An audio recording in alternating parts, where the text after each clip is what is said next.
must come out of Egypt, break the bonds of slavery.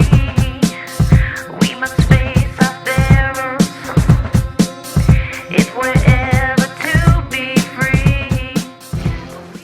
Shalom, ladies and gentlemen, and welcome to the Hunting Blind with Dael. And today we have a very special teaching. About 5 or 6 months ago, some people asked about the migration and where is the actual 10 tribes of Israel at. And I'd say give them time that our main resident will be giving a teaching on that. And today we have Wade Nanney, our resident scholar on the tribes of Israel. And he's actually going to be doing this will probably be a 2-part session. And I think he's going to start out with just the migration and identity of the house of Israel. Who is the house of Israel? Where did they go? Are they still around? Or what? So we're going to find out. Wait, just a little background right here. We're going to get to listen to right here real quick. Background. Yeah, just give us a little drop of background. Where this comes from? You got introduction and everything. And okay. Well, I was going to start out saying that there's lots of approaches or notions concerning the so-called lost 10 tribes of Israel. Not the house of Judah, the house of Israel. The northern kingdom. Right. See, some people think that they were just assimilated in with other people, their identity is gone. Some people think that they somehow got back in with the Jews, the house of Judah at some point. But then there are those who, as I'm going to lay out here today, say that they are very alive and well and composed nations extant in the earth right now. So today I intend to show you that the peoples of the house of Israel are indeed alive, though not so well off currently, and that they compose the key elements among the nations of the earth. Okay. Well, go ahead and let's say here, brother. All right. First, just what's special about Israel? And since we don't have projection capacity here, I'm going to have to do it the old-fashioned way. You'll have to turn in your Bibles and look in them as we go in certain places. So first, I want you to look at the Amos chapter 3. Amos 3, first couple of verses there. All right, it starts out, hear this word which Yahweh has spoken against you, sons of Israel, against the entire family which he brought up from the land of Egypt. Now, here he's talking to the whole 12 tribes before they're split up. It says, you only have I chosen among all the families of the earth. You only have I chosen of all the families of the earth. And notice on down there in verse 7, in Amos 3,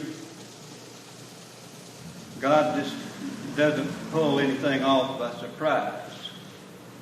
We can know basically what is going to happen.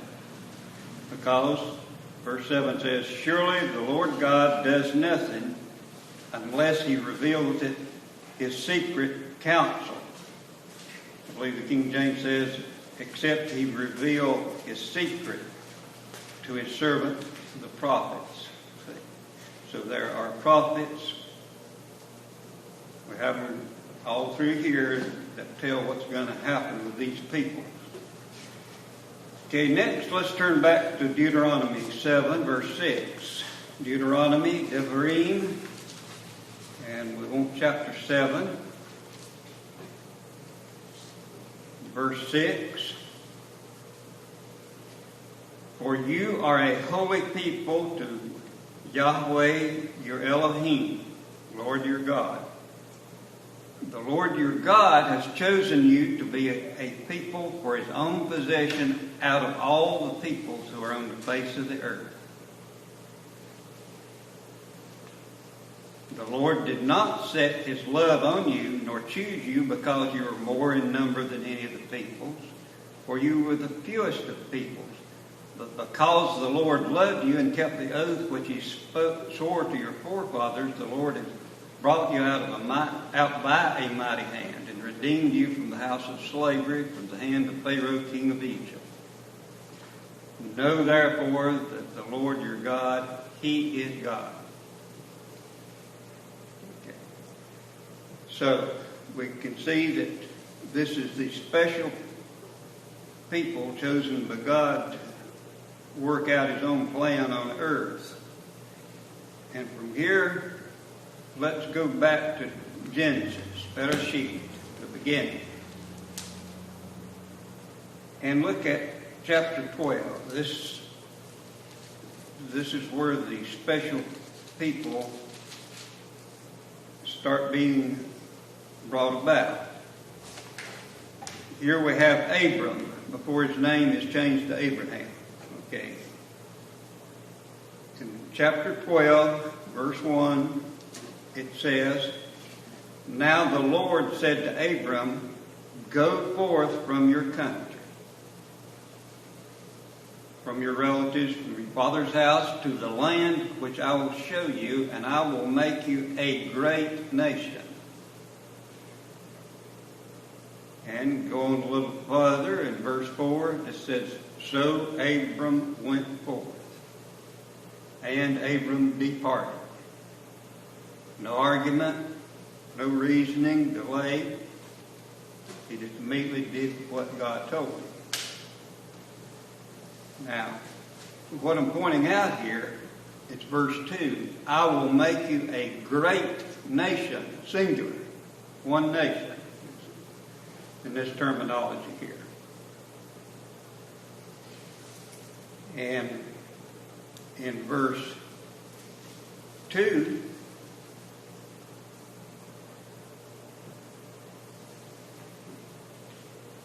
looked at the wrong line here. That's the point here. It's one nation by which people will be blessed. So we can also see here that there's a twofold promise. All right. We're seeing in verses 1, 2 that it will be a great nation, singular.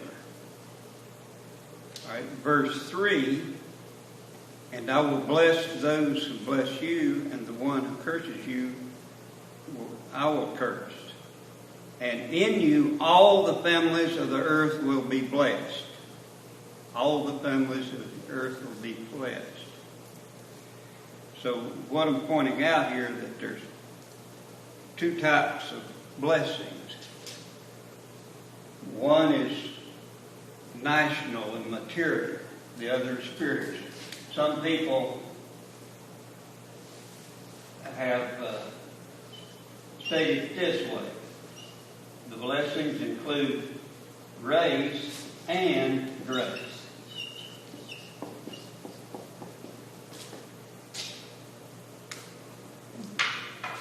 Now, in chapter 22, we won't look there, chapter 22, verse 18, it says, In your seed shall all the families of the earth be blessed. In your seed. Now let's look at Galatians 3:16. Galatians 3:16. Writings of Paul, and we'll learn a little bit later just who the Galatians were. Now the promises were spoken to Abraham and to his seed. He does not say, and to seeds, as referring to many, but rather to one, quote, and to your seed, singular, that is, Messiah. So the real ultimate great blessing here to the earth is through the Messiah who would come from this line of people. Now, The next place we want to look is 5 chapters over in Genesis to chapter 17. Chapter 17. And God deals with Abram again. When he's 99 years old, God appeared to him. And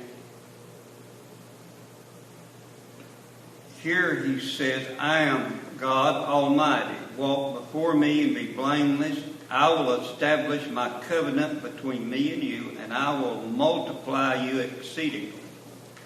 Abram fell on his face. God talked with him, saying, as for me, behold, my covenant is with you, and you will be the father of a multitude of nations. Father of a multitude of nations. So now it's no longer a singular promise, it's a promise of many nations. No longer shall your name be called Abram, but your name shall be Abraham. For I have made you the father of a multitude of nations. See, so the name we pronounce Abraham, it means father of many nations. Paul in the New Testament even finds it that way. And in verse 6, take a look at something here. Verse 6, I will make you exceedingly fruitful, and I will make nations of you, plural, and kings will come forth from you. So you have many nations, and what it comes down to is many royal houses that are of this lineage. Now, one key feature of these national type blessings, you can call them, the promises of race. Turn on over to chapter 22.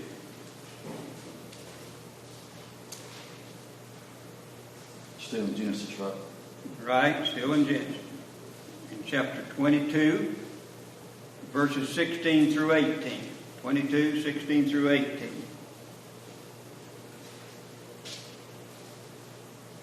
And said, by myself I have sworn, declares the Lord, because you have done this thing, and have not withheld your son, your only son. This is shortly after he had thought he was going to have to sacrifice Isaac, but turned out different. Because he's willing to do this. Indeed, I will greatly bless you, and will greatly multiply your seed as the stars of heaven, and as the sand which is on the seashore. And your seed shall possess the gate of your enemies. Possess the gate of your enemies. The passageways of the earth. Which, when you think about it, the key passageways are the sea gates. The narrow places that ships have to pass through. Either with hauling merchandise or in warfare. Now, go on over a page or two to chapter 24, and verse 60. 24:60. Here, Rebekah is departing from her family, going to marry Isaac. And they, her family members, blessed Rebekah and said to her, may you, our sister, become tens of thousands.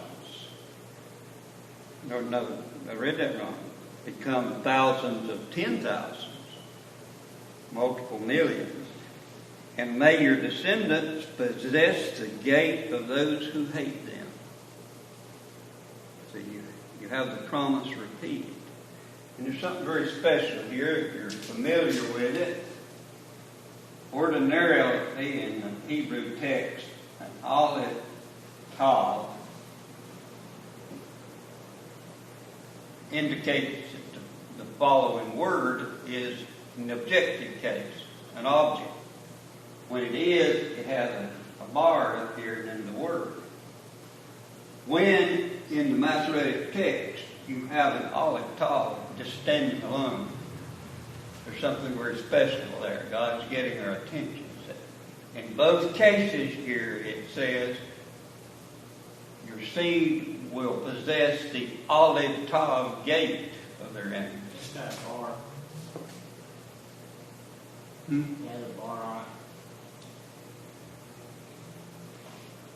it. Anyway, that's saying we need to focus in and think about this. This is something big. All right? At this point, let's just pause a moment and fast forward into the future from that time. The year I would tend to focus on would be 1950. I turned 10 in September that year.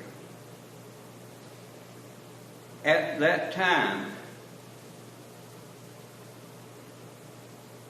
every single one of the sea gates on the face of the earth, narrow passageways, every single one were either owned or controlled either by the U.S. or either by the British Commonwealth of Nations or the U.S. The British had about 2/3 of them. We had the rest. Just take a look at this map here of Europe and the Middle Eastern area.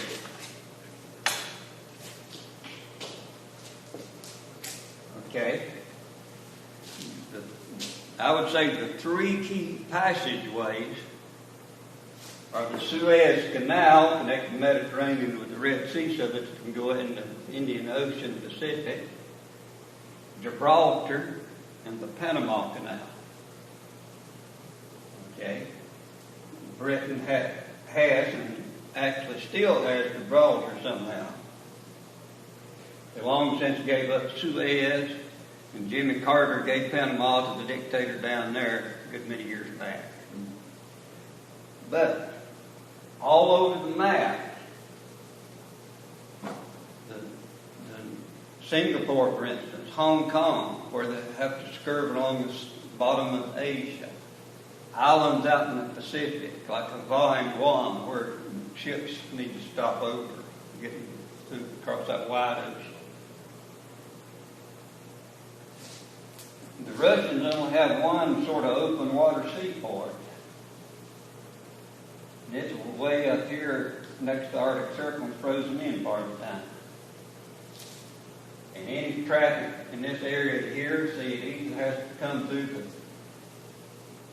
English Channel or around by Ireland, and just all over the map, like the Bering Strait between Alaska and Siberia. See, that was a key strategic point during the Cold War when we had the Soviet Union going. Just everywhere on the map where one of these key passageways was, the English-speaking peoples had it, except one. The Dardanelles here that's in the hands of the Turks. But still the British are in islands here. Malta, I believe, is one place. They're in position to control it. So you can say that the Dardanelles here is one sea gate that's given to Esau. And you understand the identity of the Turks. But the British still control it. We'll talk about these names later in the second part.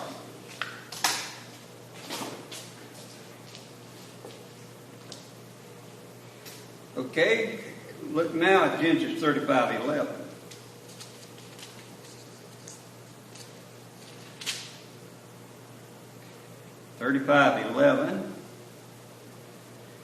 This is when Jacob has been renamed Israel. God also said to him, I am God Almighty. Be fruitful and multiply. A nation and a company of nations shall come from you, and kings shall come forth from you. Okay, a nation and a company of nations. This is God speaking to Jacob shortly before he maybe a few years before he died, I forget exactly. Anyway, the word here for nation is, let me check, make sure I'm right. That's goy. And company of nations is kahal goyim. A goy and a kahal goyim will come from you. Now, people get this confused. They have a paradigm in which they try to view this statement here with the one we're going to look at next in chapter 48 and think that they're the same. Now, here, God is speaking to Jacob and he's showing that the tribes that come from him are going to be divided into two houses, a nation and a company of nations. The house of Judah has never been more than one nation. And for most of history, it hadn't even been allowed to be that. Whereas these other 10 tribes, more or less, of the house of Israel, they were going to compose many nations. All right, so with that, let's go on to this next one in chapter 48, Genesis 48:19.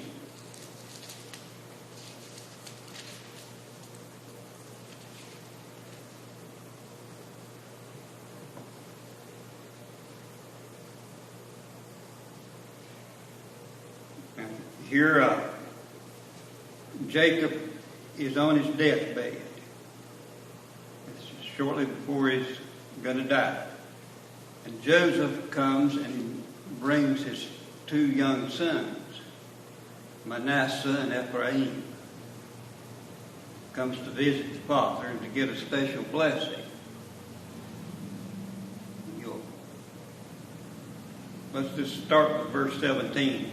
When Joseph saw that his father laid his right hand on Ephraim's hand, it displeased him. He grasped his father's hand to remove it from Ephraim's head to Manasseh's head. See, what it is, Manasseh's the older.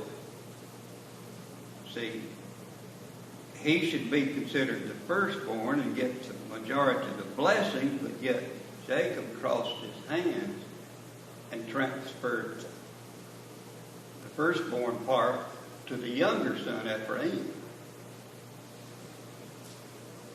Joseph said to his father, "Not so, my father, for this one is the firstborn. Place your right hand on his head." But his father refused and said, "I know, my son, I know. He will become a people, and he also will be great. However, this younger brother shall be greater than he, and his descendants shall become a multitude of nations," this says. Literally, the Hebrew is Melo HaGoyim. Melo HaGoyim, a fullness of nations. A fullness of nations. All right, so this is saying that these 2 boys are going to get the lion's share of the race blessing, the birthright. See, this is the birthright tribe. We'll see the division in the next chapter. And Manasseh is going to grow up in the earth and become a great nation. But when his little brother Ephraim grows up, he will supersede him, be even greater and more powerful. So with this, we have, when they crossed over the hands, what we actually have here is a future prophetic event that's going to happen. In that sense, yeah. Okay, we'll see more as we go along about just who these are and how it came down. Now,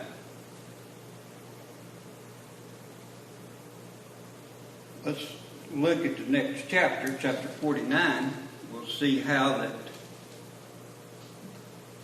the scepter, the ruler's staff, the royal line that was separated, and it went to one tribe, and the birthright went to Joseph. Okay, at the beginning of the chapter 49, Jacob is on his deathbed, and he gathers all 12 sons around him. And he says, assemble yourselves that I may tell you what will befall you in this says the days to come. King James says the latter days, which is a lot better. Right. The Hebrew term there, it's very common throughout the Bible, is Ahri Hayamim. So he gives a brief prophecy about what each of his 12 sons will be like in the latter days, thousands of years down in history. Starting with Reuben the firstborn, but in verse 8 he speaks to Judah, and there in verse 10 he says, the scepter shall not depart from Judah. And refers to until Shiloh comes. That's a messianic term. See, this is the ruling line that will ultimately produce the Messiah. You go on to verse 22, and he speaks to Joseph. Now here he has a very long passage, longer than any others.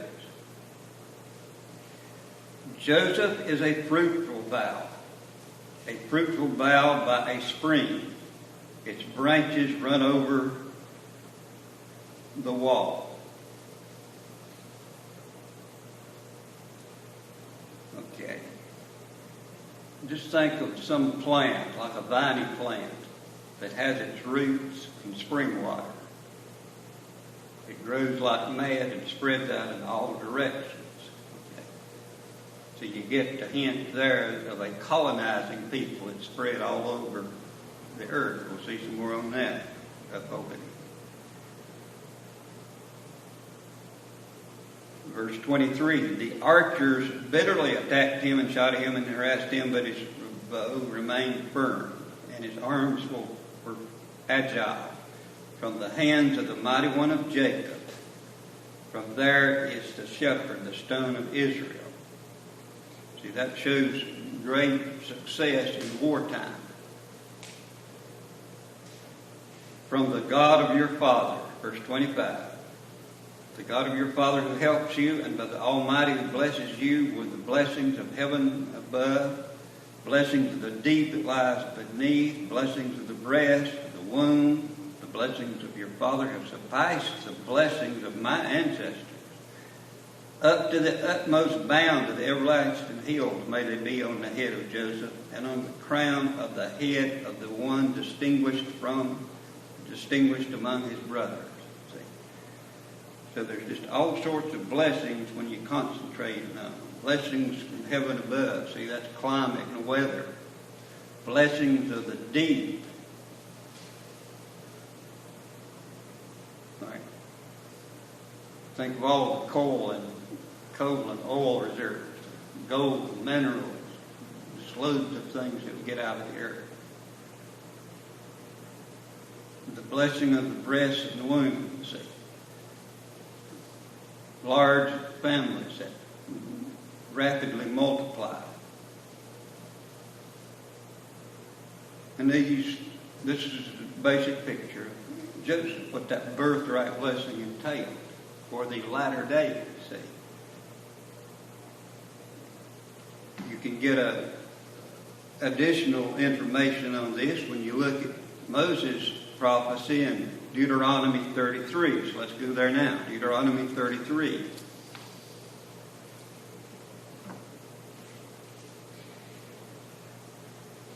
Starting with verse 13.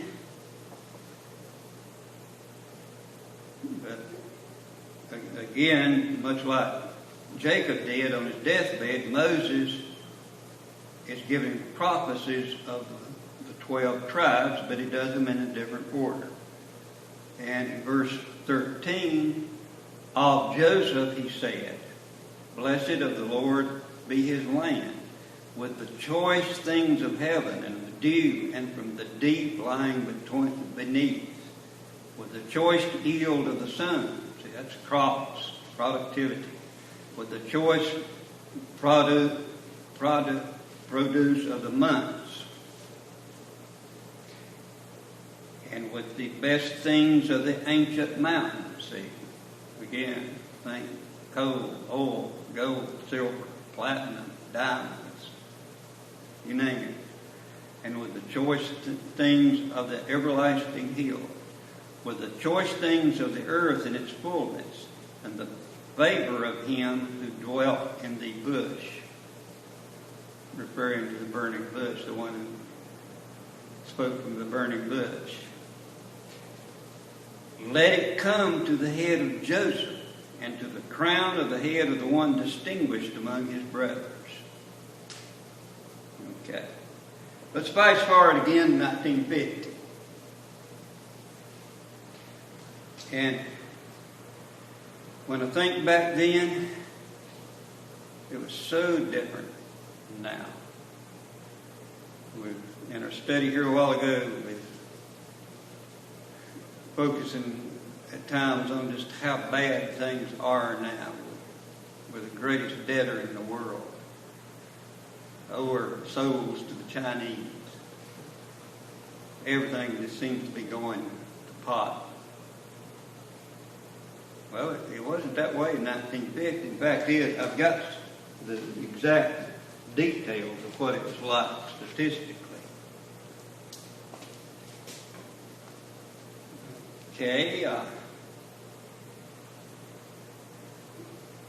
said Charles M. Schwab, steel magnate, before the Massachusetts Bankers Association, January the 5th, 1921. Quote, our United States has been endowed by God with everything to make it and keep it the foremost industrial and commercial nation of the world. Close quote. Okay. Now we'll take these examples of recent history. Total world petroleum output in 1950 was almost 38 million barrels. 3,800 million barrels. That'd be 38 billion, wouldn't it? They put it in that terminology because the British don't use the term billion. 1,000 billion is billion in British. Okay. Of this total, the United States alone produced more than one half, nearly 52%. Together, the British Commonwealth and the United States produced 60% of the crude petroleum, not including our vast foreign investments. Britain and America mined 1.5 times as much coal as all the other nations combined.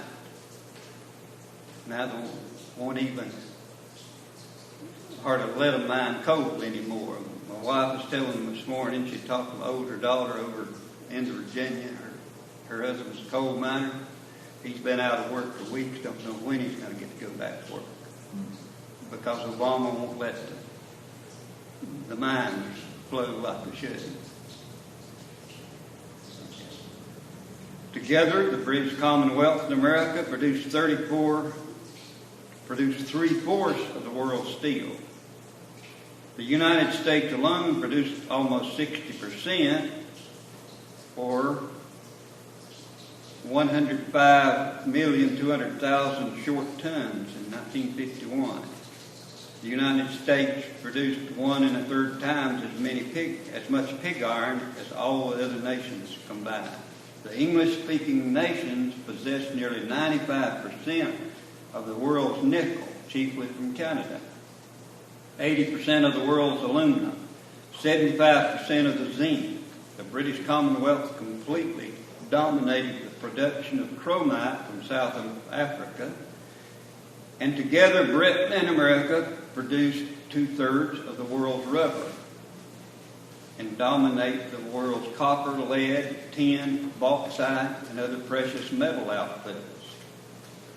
The British Commonwealth produced 2/3 of the world's gold, about $642 million in our money in 1950, while the United States had 3 times as much gold reserve as the total for the rest of the world. Notice that, 3 times as much gold reserve as the total for the rest of the world, or is it now? They produced and utilized 2/3 of the world output of electricity. The United States producing 283,000 million against that billion. 283 billion kilowatt hours in 1948. And the United Kingdom and Canada outstripped Russia, Germany, and France combined. Great Britain and the U.S. possessed well over half of the world merchant fleet tonnage. More vessels were constructed in the British Isles than anywhere else. They also possessed about 1/2 of the world's railroad mileage. Israelites always were sheep-raising people. In 1950, the Joseph Israelites still led the world with more than 220 million sheep, while all other nations combined had only about 182 million. Australia produced nearly as much wool as all these other nations combined, over 1,000 million pounds. In agricultural products, America was first and the British Commonwealth second in the production of milk, butter, and meat. In the number of automobiles, the United States led the world with 52 million, out of a world total of about 71 million in 1951. Britain was second in number of cars. The U.S. led the world with over 43 million telephones in 1950. The British Commonwealth was second with more than half of the remaining world total. The British Isles alone had more telephones than the combined number in France and Germany. Americans owned over half the world's radios, 110 million, and 95% of the television sets. In August of 1950, I got to see television for the first time. And at that time, the U.S. had 95% of the total in the world. In each case, Britain was second. Together, they led the world by just as wide a margin in number of families owning refrigerators, washing machines, vacuum cleaners, and other electrical appliances. Although the birthright has come to the British Commonwealth and the United States, yet the other tribes sharing the blessings. Next in order per capita income were Switzerland, Sweden, Denmark, and Norway. Most of the other nations have from 1/10 to 1/50 the income. That's the way it was right about 1950. And by the way, those other nations I mentioned there, I think you'll see a little later on, they are other nations of the house of Israel. So, when the Bible established that in the latter days the tribe of Joseph would be in 2 divisions and they would have all these tremendous blessings, I think you can see now where they fell.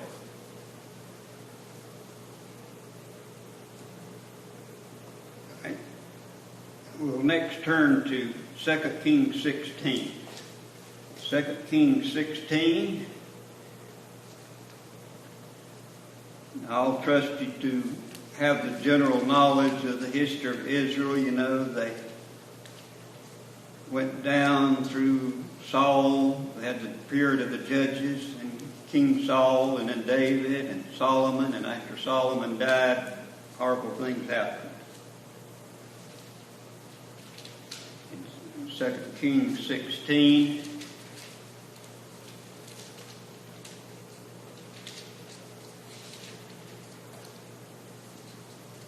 get there eventually. We're looking at verses 5 and 6. See, by now, the 12 tribes had split into the 2 houses. You had the house of Judah, remaining the capital of Jerusalem with the Levitical priesthood. And then you had the northern, basically 10 tribes with the capital at Samaria. Jeroboam was king. He'd led the rebellion there, and things just weren't going too well. And here it says in verse 5, then Rezin, king of Aram, and Pekah, son of Remaliah, king of Israel, came up to Jerusalem to wage war, and they besieged Ahaz, but could not overcome him. At that time, Rezin, king of Aram, recovered Elat for Aram and cleared the Judeans out of Elat entirely. And the Arameans came to Elat and have lived there to this day.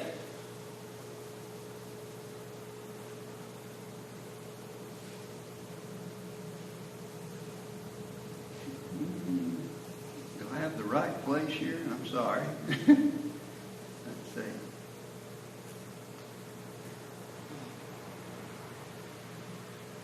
Second Kings, I'm in 2 Kings 16, right? Well, you got the wrong kings. Okay, it's...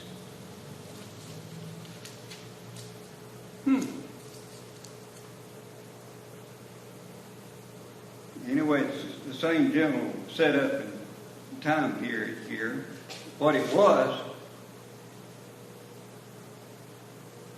it had Israel allied. First king.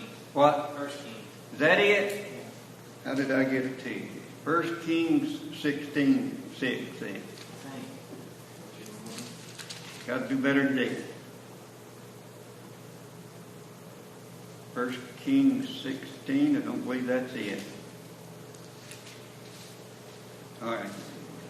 Anyway,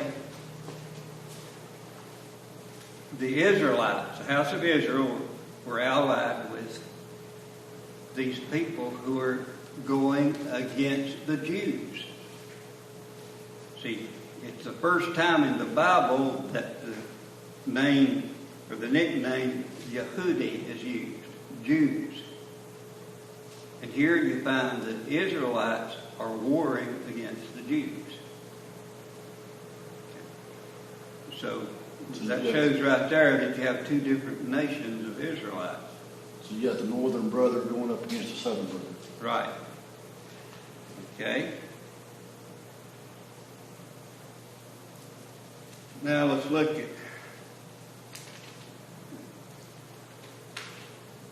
I think that what I need to do is go over a couple of chapters.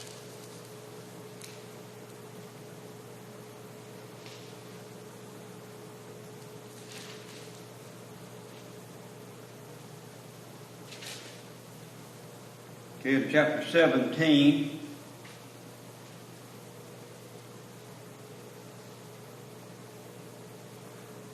let's start with verse 6. Chapter 2 Kings 17, verse 6. In the 9th year of Hoshea, the king of Assyria, captured Samaria and carried Israel away into exile in Assyria, and settled them in Hala and Habor on the river of Goshen and in the cities of the Medes. Okay. So this is where the house of Israel falls, the 10 tribes. They're defeated and taken into captivity by Assyria, and they're transported way over land and resettled. Again, looking at the map here,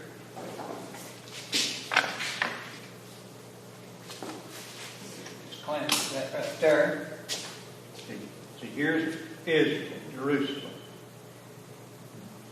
What it's saying is they were resettled over here in this area around between the Black Sea and the Caspian Sea. And some of them were in the cities of the Medes, here in Media. Okay? Now, Media would be modern day Iraq and that area, correct? Toward Toward the Persian Persian. See. Later, the Medes and the Persians made an empire allied together. No. See, what it was, these people were in Persian-speaking territory. Okay. A lot of this nation, a lot of this information, understanding about the identity came about in England in 1800. And as I understand it, it initially got started in 1827 when a fellow published a book showing all these words and phrases and whatnot that are in English that comes from Persian. That would be your influence in this area. And in 1840, another key book was published, and on through the 1800s. Now, is it also safe to say that when the Assyrians come out, they didn't take everybody. They just took maybe the choices of the people and took them out because there were still people in Yeshua's time who knew who they were, the tribes.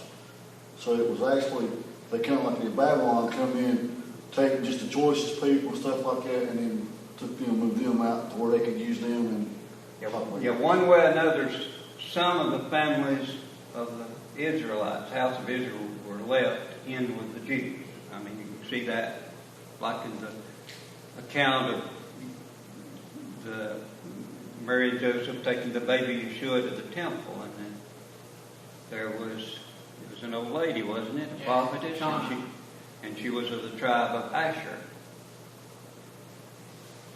About half of the Benjamite state of Judah, and the other half went with the house of Israel. See, Paul said that he was a Jew of the tribe of Benjamin.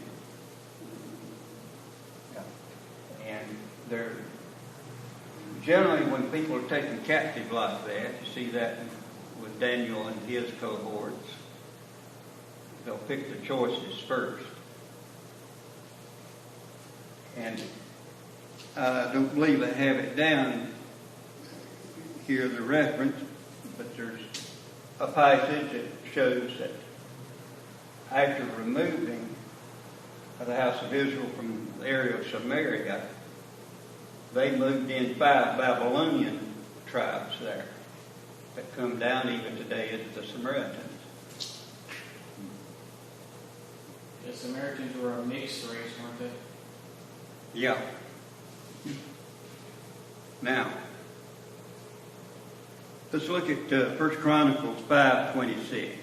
1 Chronicles over a few pages, 5:26.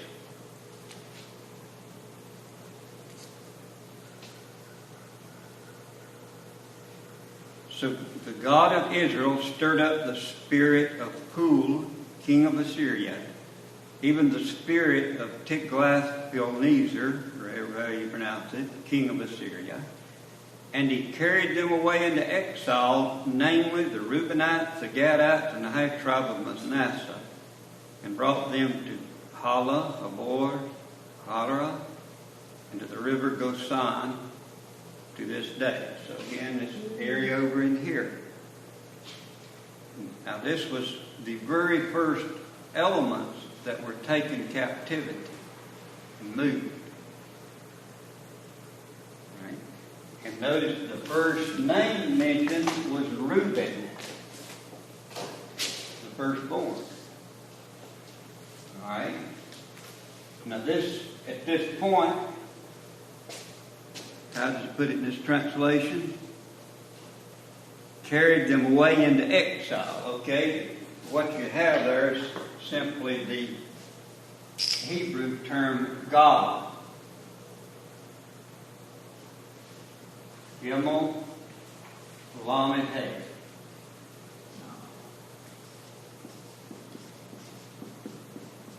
God means led away captive, exile. Now the basic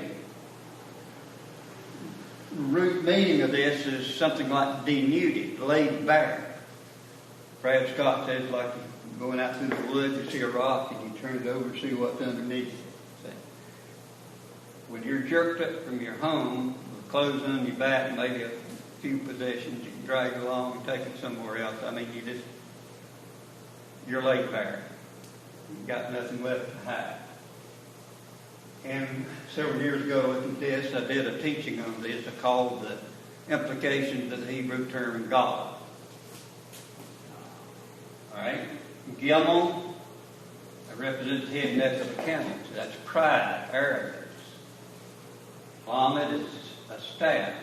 It has to do with leading. Hay is revealing. Hay on the end of the word is saying like, well, that which results from what's back here. That's what comes from out of it. See? Because of their pride and arrogance, they were led away captive. And I'll show you in the next section about how you have all these names, especially ancient France, which used to be called Gaul, Gallia in Latin. This root word here, up in Europe, especially in Britain, you have all these. And as I say, the first one that went Gala was Reuben. And we might get to talk a little bit how Reuben identifies as a French. In ancient France, it's called Gaul. So they're the Gallic race.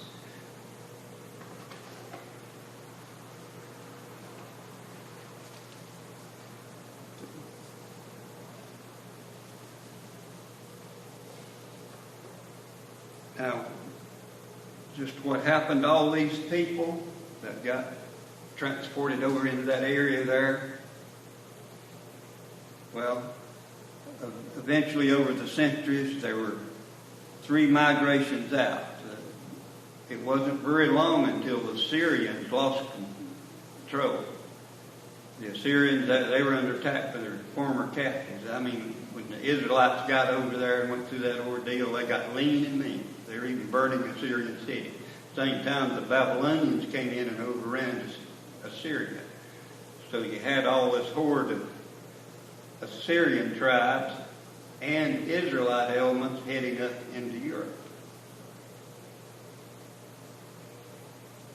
And from there, over the centuries, have been dispersed, as we're going to see, into all parts of the world, especially over this way, in Australia, New Zealand, South Africa, places like that. Now, with that being said, let's look at the book of Amos. Amos 9:9.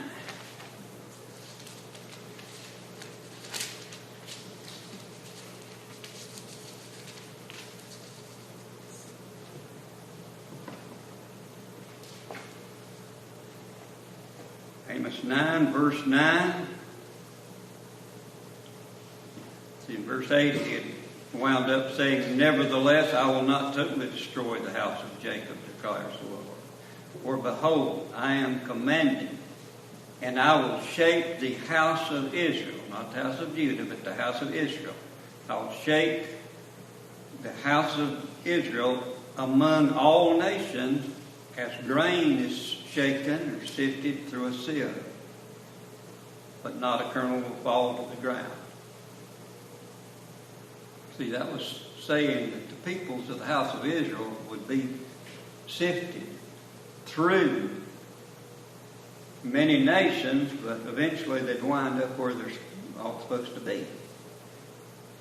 And I've often thought that the key nation through which they were sifted was Germany. That's a whole other study that we could do about the identity of the Assyrians, for instance. Okay? If you think about it, so many of the people over here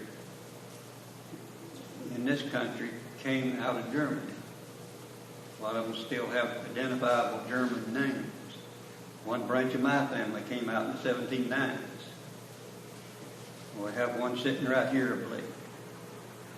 Okay, are they Germans? Assyrians? Well,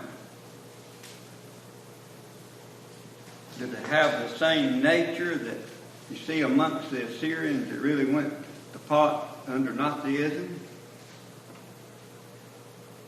Well, there have been studies done about head shapes. See, the shape of a person's head, the experts that study them, they can tell a lot about your lineage, where you came from, what ethnic makeup and all. Okay? And in a 1915 article, nearly 100 years ago, an article entitled, "Are We Cousins to the Germans?" Sir Arthur Keith wrote, "The Briton and the German represent contrasted and opposite types of humanity." He explained, "The radical difference in the two forms leaps to the eye. In the majority of the Briton, English, Welsh, Scottish, Irish, the hinder part of the head, the occiput, projects prominently backwards behind the line of the neck. The British head is long in comparison with its width." Keith pointed out that in the majority of Germans, the back of the head is flattened, indicating a profound racial difference. Even in the 16th century, Vesalius, who is universally recognized as the father of anatomy, regarded the flat occiput as a German characteristic. He came rather unwillingly to the conclusion that the vast majority of modern German people differed from the British, Dutch, Dane, and Scandinavian in head form.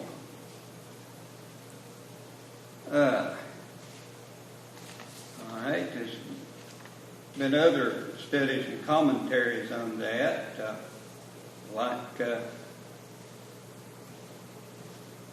did any more of the Scandinavian long-headed type leave? Yes, to America. Look at the entry on Germany in the Britannica, that's encyclopedia.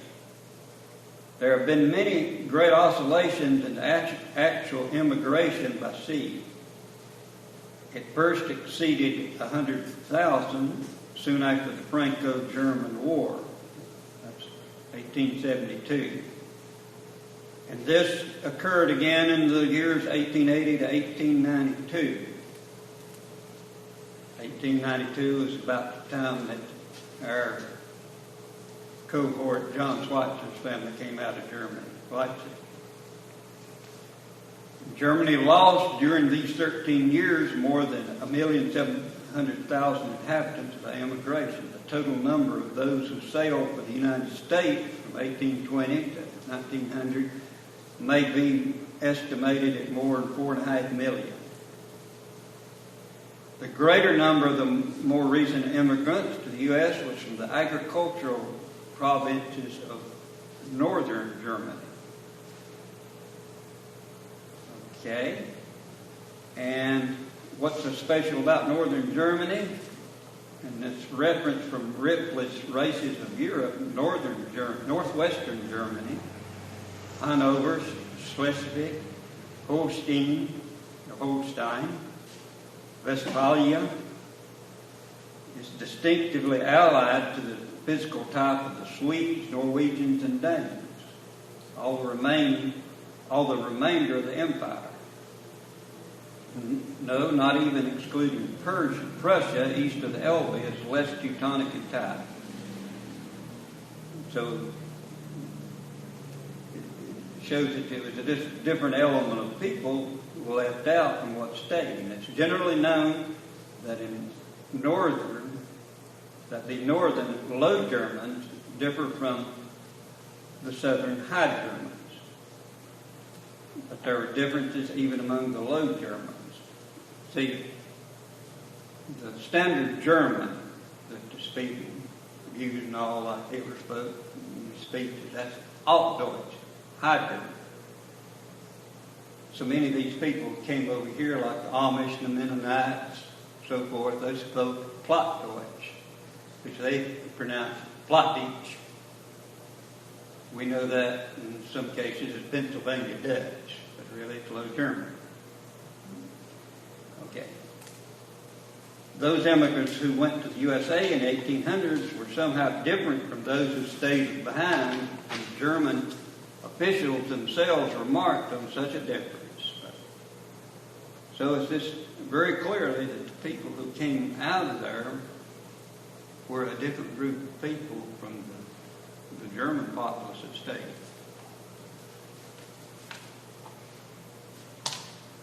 Now, you can also say that too, also with the first leaving of Germany back in the 1700s when the group left in the 1700s on immigration too. Yeah, the main group was later on there, but there were some in 1700s. Like my maternal grandmother's family came out in 1790 something. Thing was, their family name is the Hebrew word for priest. It was spelled K-U-H-N then, which is the Germanic spelling of Ka-He-Nun, Kohen generally pronounced, priest. But then I believe all the other tribes were probably represented in the deal. All right? These people were taken off, carried away into that territory, dispersed. How long would it be until they came into those blessings that were promised in the latter days? Well, if you go back to the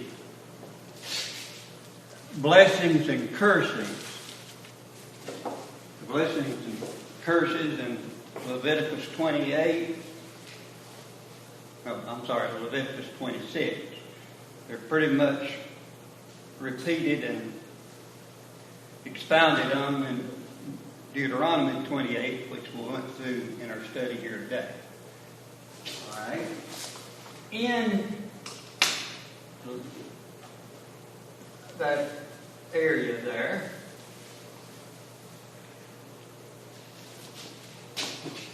it says 3 different times, I don't believe I have the 3 here, I will punish you 7 times. 7 is the term translated 7 times is Hebrew Shiva. Shiva. All right? What this is talking about is 7 times 360. A total of 2,520 days. Well,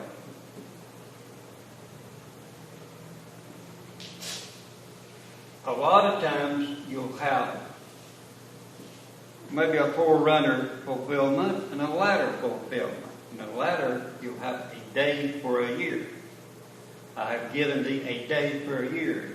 You can find that cited like in Numbers 14:39 and Ezekiel 4:6. Certain prophecies stated as days, but it's really in fulfillment, in the latter days at least, in years. Now, why 360? Well, a lot of us think that was the original orbit of the Earth around the Sun, the original length of the year. You know, anciently they divided the circle into 360 degrees because of that. And I used to show my math and algebra students how that this number 2,520 is the smallest evenly divisible, smallest number that's evenly divisible with all the digits from 1 to 10. I mean, try to calculate here, 7 and 9, I believe they do. And in Daniel 4:16, Nebuchadnezzar is sentenced to a subhuman type existence for 7 literal years. There, the 7 times in Aramaic it literally says 7 years. All right? So, if the house of Israel was going to be punished 7 times, 2,520 years. See, by the way, there were 3 nations that this came on. The house of Israel, the house of Judah, and Babylon. I dealt with that before when I had this chart. Okay? We know that the house of Israel was taken into captivity around 720 BC. Some writers say 722. But I didn't quite get to it here a while ago. It said that they were taken captive there over a 3-year period. And what I was correct, that's 721 to 718 BC. All right. It was to run for 2,520 years. Well, subtract 721.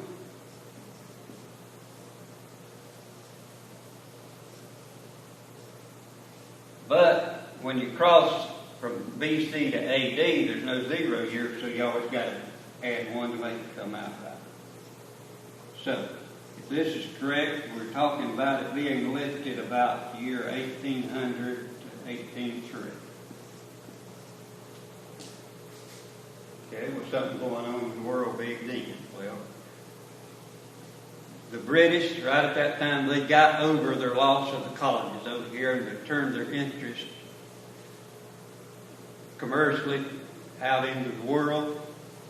They didn't take armies and navies and go out and try to conquer the world, but just by supporting and backing up their commercial interests here, there, everywhere, nearly, they came into control of a great portion of the land mass of the earth. See, and the finishing touches were put on it by Victoria, Queen Victoria, and her Jewish Prime Minister, Benjamin Disraeli, during the late 1800s. That was the U.S. and British Commonwealth of Nations we've already talked about. The empire of which the sun never set. So it was that time that started to explode. In 1803, we got the Louisiana Purchase from Napoleon. See, the French had been trying to take North America for themselves, but they lost out to the British. And Napoleon sold the whole midsection of the country, all that Midwestern territory that's been called the breadbasket of the world, down through Louisiana. Just overnight, the U.S. became a world power and was heading west rapidly. At the end of World War II, suddenly, here the Commonwealth had gone down, and here the U.S. is on top of the world, and the only nuclear power.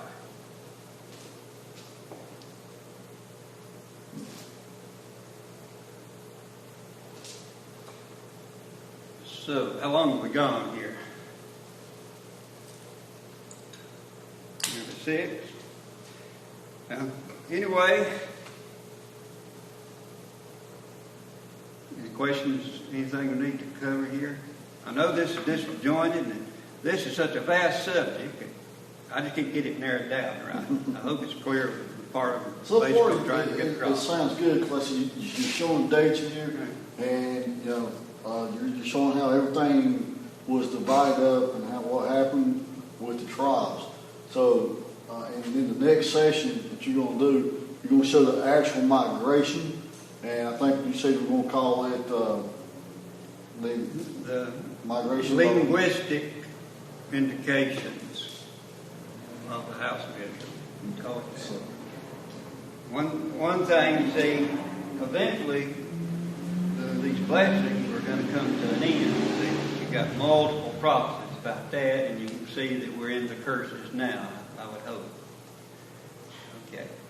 One of the curses there in Leviticus 26 is, I will break the pride of your power. You'll have all this great power, but somehow you just can't use it, make it effective. Again, I say that happened in that key year, December of 1950.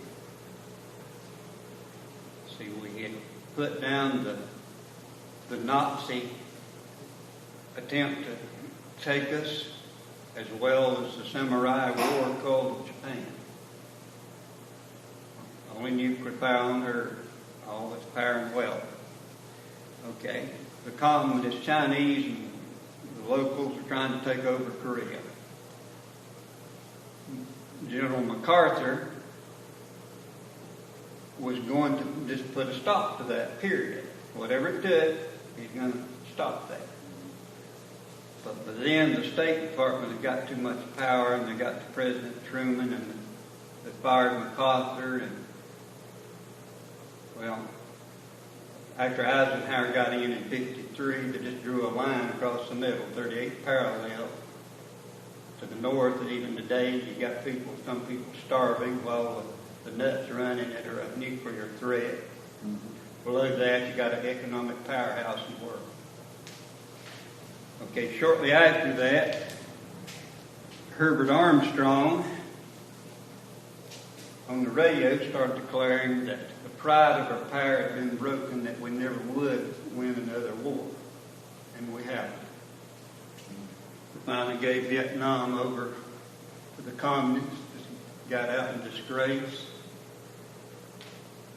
And you can see what's happening in Iraq, Afghanistan. Well, you see the same thing with Korea, as you mentioned, because that parallel there.